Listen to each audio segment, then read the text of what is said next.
కదిరి నియోజకవర్గ సమన్వయకర్త శ్రీ బిఎస్ మక్బూల్ గారి జన్మదినాన్ని పురస్కరించుకొని ఈరోజు కదిరి నియోజకవర్గ కుటుంబ సభ్యులందరూ వైఎస్ఆర్ కాంగ్రెస్ పార్టీ కార్యాలయంలో ఆయన యొక్క జన్మదిన వేడుకలు ఘనంగా జరుపుకోవడం జరిగింది. ఆయనకు అల్లా ఎల్లవేళలా అండగా దండగా ఉండాలని, ఆయనకు ఆరోగ్యాలు ప్రసాదించాలని, ఆయనకు మున్ముందు పార్టీలో అత్యంత ప్రయోజనకరమైనటువంటి పోస్టు కూడా రావాలని చెప్పేసి నేను మనసావాచ కర్మన నేను అల్లాను ప్రార్థిస్తున్నాను. ప్రస్తుత పరిస్థితులను మనం గమనిస్తూ ఉంటే ఎక్కడ చూసినా అరాచకాలు స్టార్ట్ అయ్యాయి. ఈ అరాచకాలను ఎదుర్కొనేటువంటి శక్తి సామర్థ్యాలు వైఎస్ఆర్ కాంగ్రెస్ పార్టీకి ఉందని చెప్పేసి నేను తెలియజేస్తున్నాను. కాబట్టి మన మక్బూల్ అన్న గారు మీకు అండగా దండగా ఉంటారు. కాబట్టి ఆయన నాయకత్వంలో ఈ పార్టీ నడుస్తుంది. మీరేమీ భయపడాల్సిన అవసరం ఏం లేదు. మరొకసారి అల్లాను ప్రార్థిస్తూ ఆయనకు ఆరోగ్యాలు కలిగించాలని చెప్పేసి ఈ చిరు అవకాశాన్ని ఈ సందర్భంగా కల్పించినటువంటి మీ అందరికీ కూడా నాకు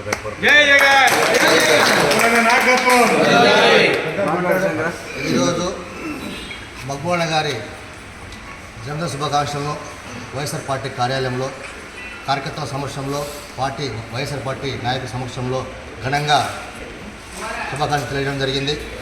అదేవిధంగా మన నియోజక ఇన్ఛార్జి మక్బూల్ గారు ఉంటారు. కార్యకర్తలకు నాయకులకు అందరూ కూడా అధైర్యపడకుండా జరగబోయే రోజుల్లో మనకు మంచి జరుగుతుంది. మక్బూల్ నాయకత్వం మనకు మంచి జరుగుతుంది.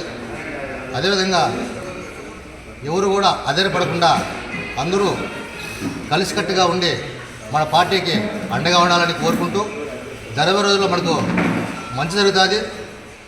మక్బూలను కూడా మనకు తోడుగా ఉంటారు. కొన్ని అనివార్య కారణాల వల్ల అందుబాటు లేకపోయారు, లేకపోతే అన్న కూడా ఈరోజు ఉండేవారు. కాబట్టి ఈ అన్నకు కార్యకర్త సమక్షంలో హృదయపూర్వక శుభాకాంక్షలు తెలియజేస్తూ ఇంతో ముగిస్తున్నాం.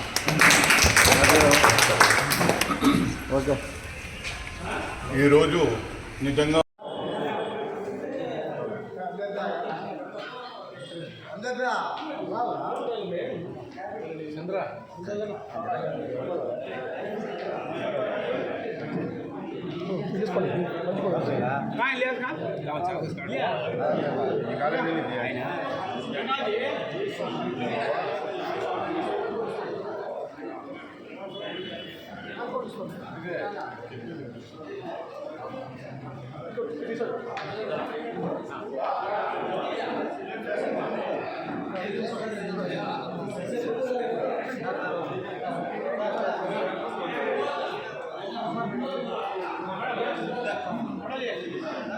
ఇచ్చేసి